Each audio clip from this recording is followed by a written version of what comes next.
J'ai un recours auprès de toi, Seigneur, que jamais plus je ne sois humilié. Tu m'arraches au filet qu'on m'a tendu. C'est toi qui me protèges.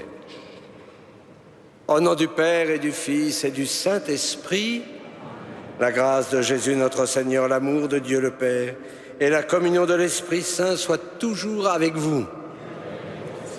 Soyez les bienvenus dans cette cathédrale Notre-Dame de Paris. Bienvenue aussi à toutes celles et tous ceux qui nous rejoignent le vendredi soir pour la messe sur KTO. Ensemble, nous allons en ce vendredi, jour de pénitence, où on essaye de renoncer un peu à nous-mêmes, où dans cette cathédrale, tout à l'heure, nous avons pris le temps de vénérer la couronne d'épines. Oui, nous nous offrons à l'amour miséricordieux, parce que nous savons que c'est lui, le Seigneur, qui nous protège. Je confesse à Dieu Tout-Puissant, je reconnais devant mes frères que j'ai péché en pensée, en parole, par action et par omission. Oui, j'ai vraiment péché. C'est pourquoi je supplie la Vierge Marie, les anges et tous les saints, et vous aussi, mes frères, de prier pour moi, le Seigneur notre Dieu. Que Dieu Tout-Puissant nous fasse miséricorde, qu'il nous pardonne nos péchés et nous conduise à la vie éternelle.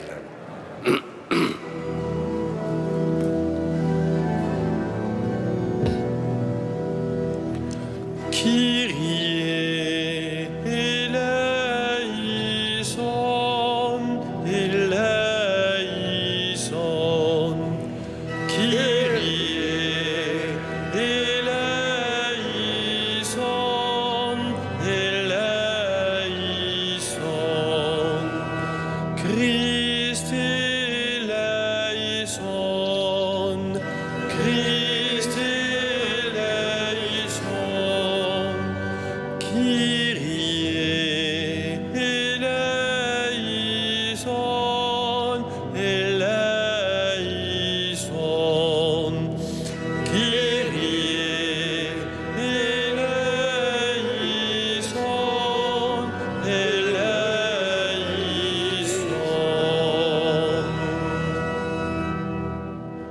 Prions le Seigneur.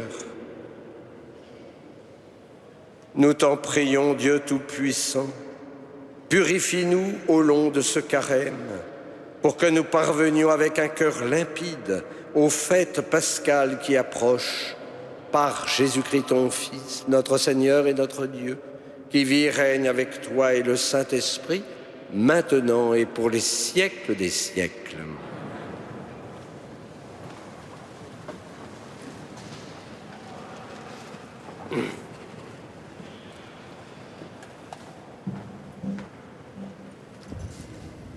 Lecture du livre de la Genèse. Israël, c'est-à-dire Jacob, aimait Joseph plus que tous ses autres enfants, parce qu'il était le fils de sa vieillesse, et il lui fit faire une tunique de grand prix. En voyant qu'il leur préférait Joseph, ses autres fils se mirent à détester celui-ci, et ils ne pouvaient plus lui parler sans hostilité. Les frères de Joseph étaient allés à Sichem faire paître le troupeau de leur père. Israël dit à Joseph : « Tes frères ne gardent-ils pas le troupeau à Sichem ? Va donc les trouver de ma part. » Joseph les trouva à Dothan.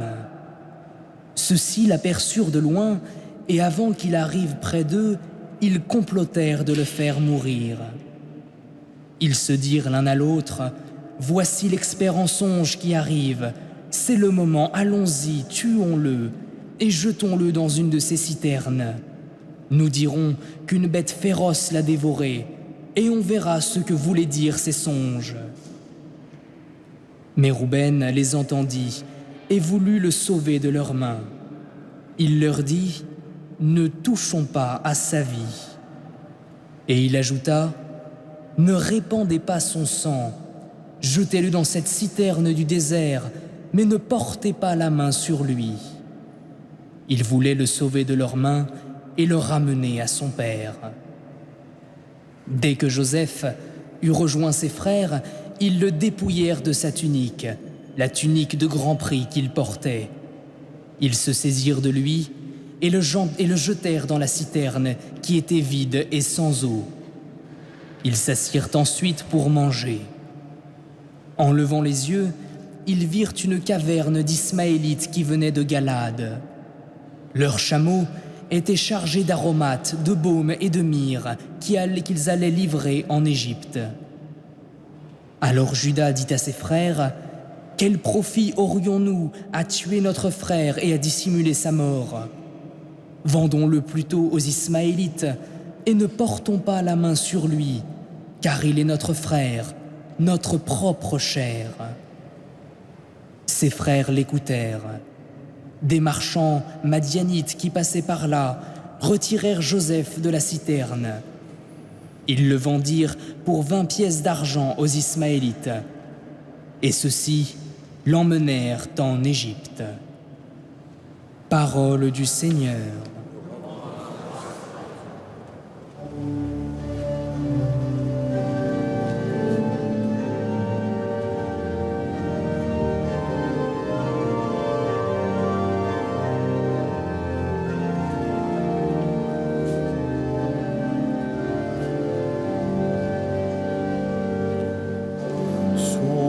Souvenez-vous des merveilles que le Seigneur a faites.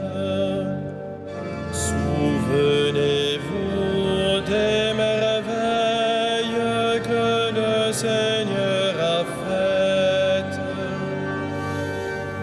Cherchez le Seigneur et sa puissance. Souvenez-vous des merveilles qu'il a faites. Vous, la race d'Abraham, son serviteur, les fils de Jacob qu'il a choisis. Souvenez-vous des merveilles que le Seigneur a faites. Il appela sur le pays la famine, le privant de toute ressource. Mais devant eux, il envoya un homme, Joseph, qui fut vendu comme esclave. Souvenez-vous des merveilles que le Seigneur a faites. On lui met au pied des entraves, on lui passe les fers au cou. Il souffrait pour la parole du Seigneur jusqu'au jour où s'accomplit sa prédiction. Souvenez-vous des merveilles que le Seigneur a faites. Le roi ordonne qu'il soit relâché, le maître des peuples qu'il soit libéré.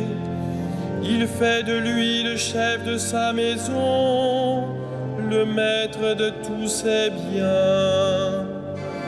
Souvenez-vous des merveilles que le Seigneur a faites.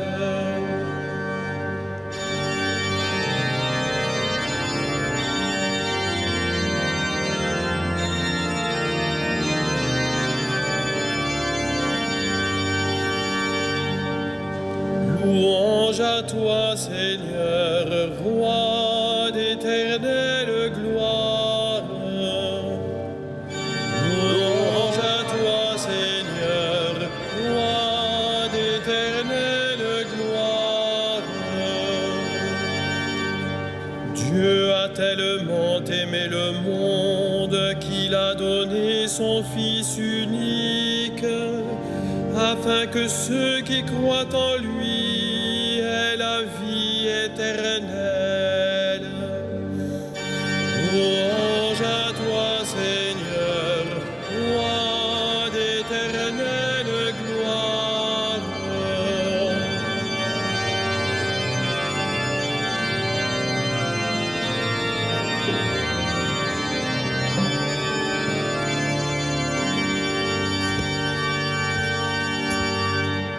Le Seigneur soit avec vous. Et avec votre esprit. Évangile de Jésus-Christ selon saint Matthieu. Gloire à toi, Seigneur. En ce temps-là, Jésus disait aux grands prêtres et aux anciens du peuple, « Écoutez cette parabole. Un homme était propriétaire d'un domaine, il planta une vigne, l'entoura d'une clôture, il creusa un pressoir et bâtit une tour de garde.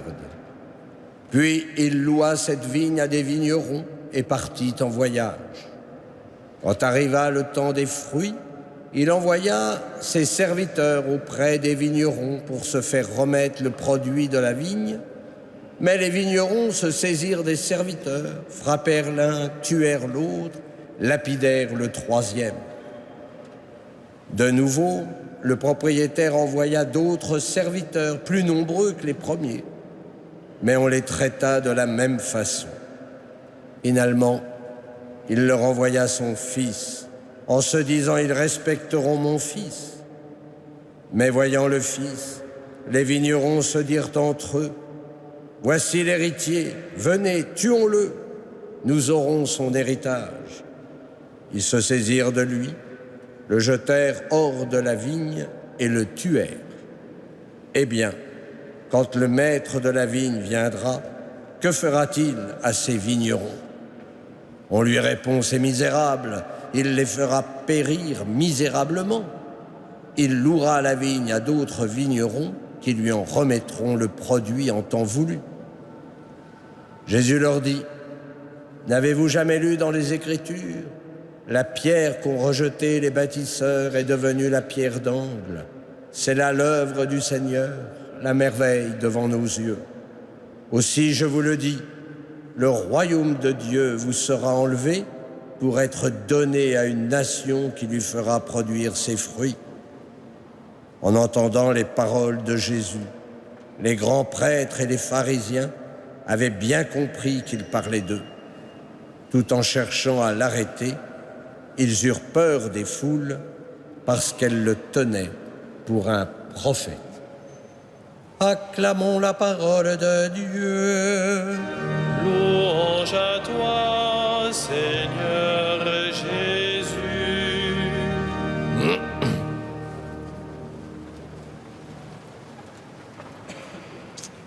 La parabole des vignerons que nous venons d'entendre est une annonce voilée de la passion.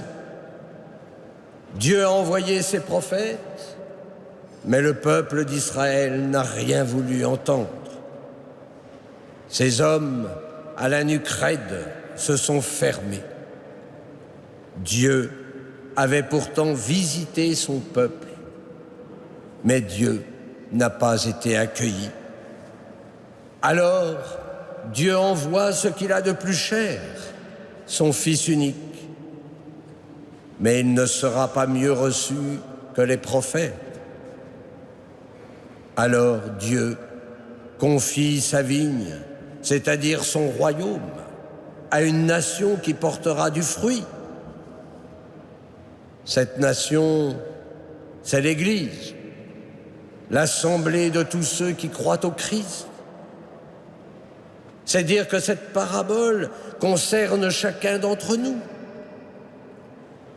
Cette vigne sera donnée à une nation qui lui fera produire ses fruits. Posons-nous la question, que produisons-nous comme fruits? Eh bien, j'ai envie de dire pauvre et sainte Église. Depuis plus de 2000 ans, que de fruits de sainteté. Mais nous le savons bien, il faut émonder la vigne. Les temps de purification sont nécessaires. Nous le savons bien, il y a des ceps bien malades. Nous traversons une période de purification nécessaire. Et c'est vrai que ce n'est pas toujours facile à vivre, pour les laïcs comme pour les prêtres. Mais nous avons confiance. parce que nous savons que le Seigneur ne peut pas abandonner son peuple. Et donc il nous invite à une conversion radicale, par la prière, par le jeûne, par la dépossession. Nous l'avons chanté dans le psaume. Souvenez-vous des merveilles que le Seigneur a faites. Ces merveilles que le Seigneur a faites pour chacun d'entre nous. Mais nous sommes souvent ingrats. Et nous sommes toujours très doués pour transformer le surnaturel en naturel. C'est-à-dire que nous ne savons pas rendre grâce pour toutes les merveilles que Dieu fait dans nos vies. Peut-être pouvons-nous nous rappeler que la vigne portera de nombreux fruits si nous nous laissons travailler par l'Esprit Saint.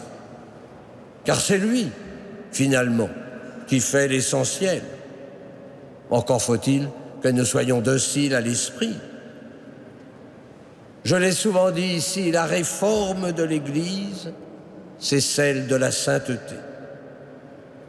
Alors en ce temps de carême, prêtres et laïcs, osons poser chaque jour un acte de sainteté. Je suis sûr que tous, nous voulons que l'Église retrouve la beauté de Dieu. Par les péchés, par les scandales, la beauté de l'Église, elle est voilée.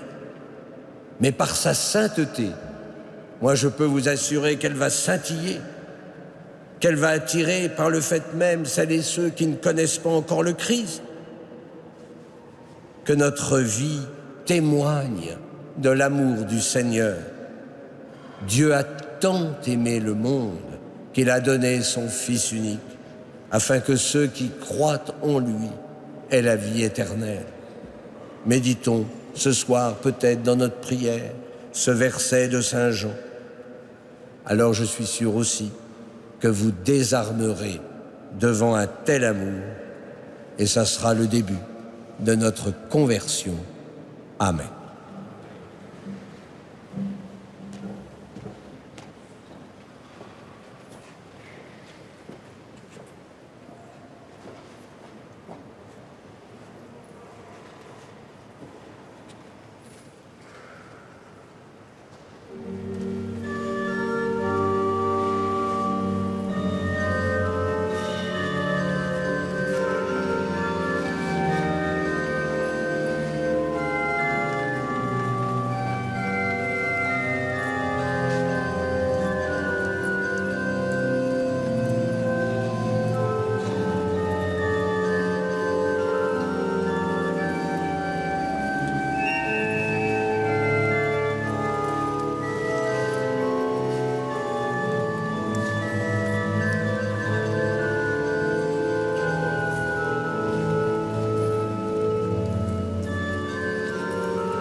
Prions ensemble au moment d'offrir le sacrifice de toute l'Église.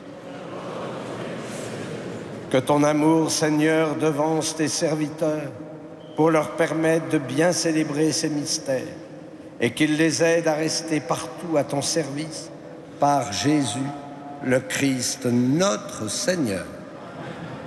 Le Seigneur soit avec vous. Élevons notre cœur. Rendons grâce au Seigneur notre Dieu. Vraiment, il est juste et bon de te rendre gloire, de t'offrir notre action de grâce toujours et en tout lieu. À toi, Père très saint, Dieu éternel et tout-puissant, tu accueilles nos pénitences comme une offrande à ta gloire, car nos privations, tout en abaissant notre orgueil, nous invitent à imiter ta miséricorde et à partager avec ceux qui ont faim. C'est pourquoi avec les anges et les archanges, avec les puissances d'en haut et tous les esprits bienheureux, nous chantons l'hymne de ta gloire et sans fin nous proclamons.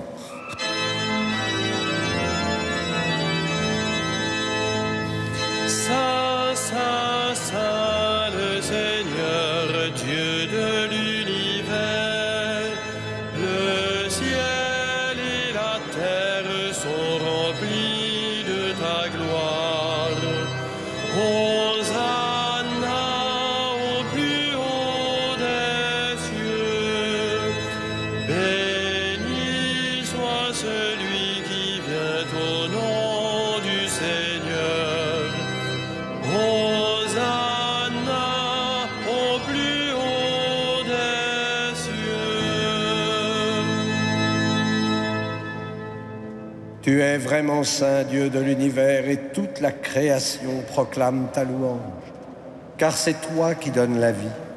C'est toi qui sanctifies toutes choses par ton Fils, Jésus-Christ notre Seigneur, avec la puissance de l'Esprit Saint. Et tu ne cesses de rassembler ton peuple, afin qu'il te présente partout dans le monde une offrande pure. C'est pourquoi nous te supplions de consacrer toi-même les offrandes que nous apportons. Sanctifie-les par ton esprit, pour qu'elles deviennent le corps et le sang de ton Fils, Jésus-Christ notre Seigneur, qui nous a dit de célébrer ce mystère. La nuit même où il fut livré, il prit le pain. En te rendant grâce, il le bénit, il le rompit et le donna à ses disciples en disant : « Prenez et mangez-en tous. Ceci est mon corps livré pour vous. »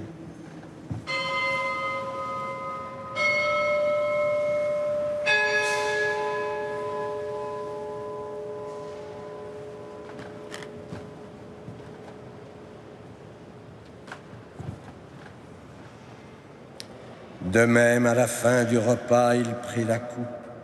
En te rendant grâce, il la bénit et la donna à ses disciples en disant : « Prenez et buvez-en tous, car ceci est la coupe de mon sang, le sang de l'alliance nouvelle et éternelle, qui sera versé pour vous et pour la multitude en rémission des péchés. Vous ferez cela en mémoire de moi. »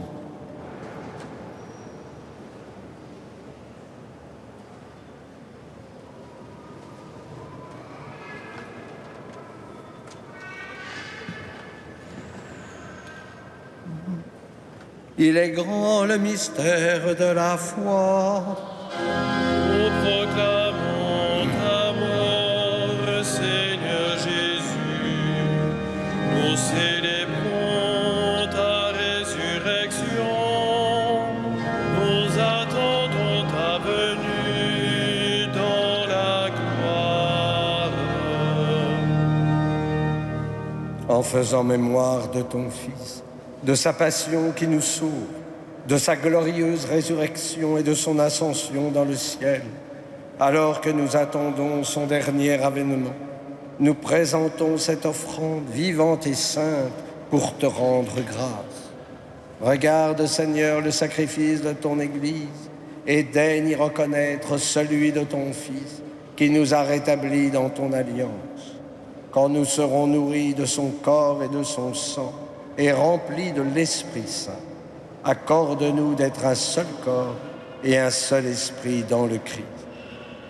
Que l'Esprit Saint fasse de nous une éternelle offrande à ta gloire, pour que nous obtenions un jour les biens du monde à venir, auprès de la Vierge Marie, la bienheureuse Mère de Dieu, de Saint Joseph, son époux, avec les apôtres et les martyrs et tous les saints qui ne cessent d'intercéder pour nous.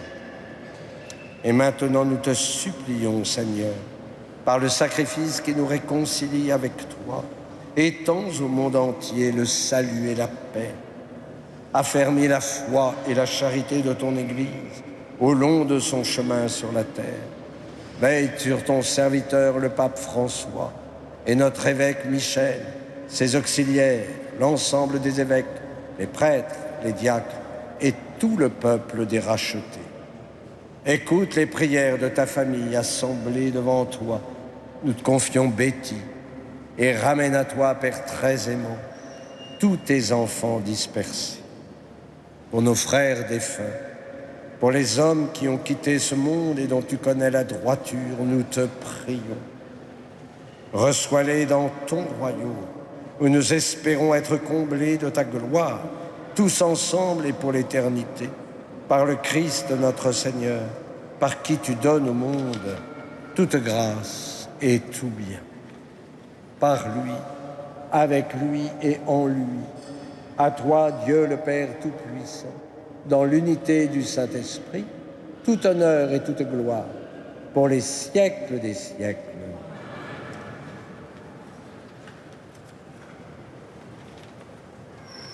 Comme nous l'avons appris du Sauveur, et selon son commandement, nous osons dire, Notre Père, qui es aux cieux, que ton nom soit sanctifié, que ton règne vienne, que ta volonté soit faite sur la terre comme au ciel. Donne-nous aujourd'hui notre pain de ce jour. Pardonne-nous nos offenses, comme nous pardonnons aussi à ceux qui nous ont offensés. Et ne nous laisse pas entrer en tentation, mais délivre-nous du mal. Délivre-nous de tout mal, Seigneur, et donne la paix à notre temps. Par ta miséricorde, libère-nous du péché.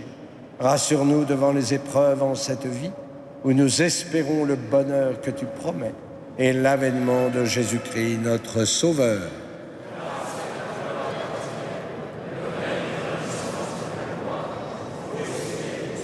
Seigneur Jésus-Christ, tu as dit à tes apôtres, je vous laisse la paix, je vous donne ma paix. Ne regarde pas nos péchés, mais la foi de ton Église, pour que ta volonté s'accomplisse, donne-lui toujours cette paix, et conduis-la vers l'unité parfaite, toi qui règnes pour les siècles des siècles. Que la paix du Seigneur soit toujours avec vous, et dans la charité du Christ, donnez-vous la paix.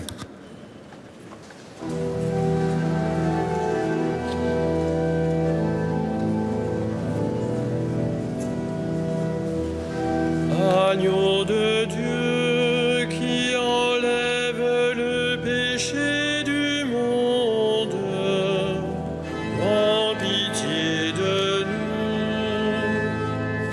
Agneau de Dieu qui enlève le péché du monde, en pitié de nous. Agneau de Dieu qui enlève le péché du monde, donne-nous la paix. Heureux les invités au repas du Seigneur. Voici l'agneau de Dieu qui enlève le péché du monde. Seigneur, je ne suis pas digne de te recevoir, mais dis seulement une parole et je serai guéri.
Dieu nous a aimés et il a envoyé son Fils, qui est la victime offerte pour nos péchés.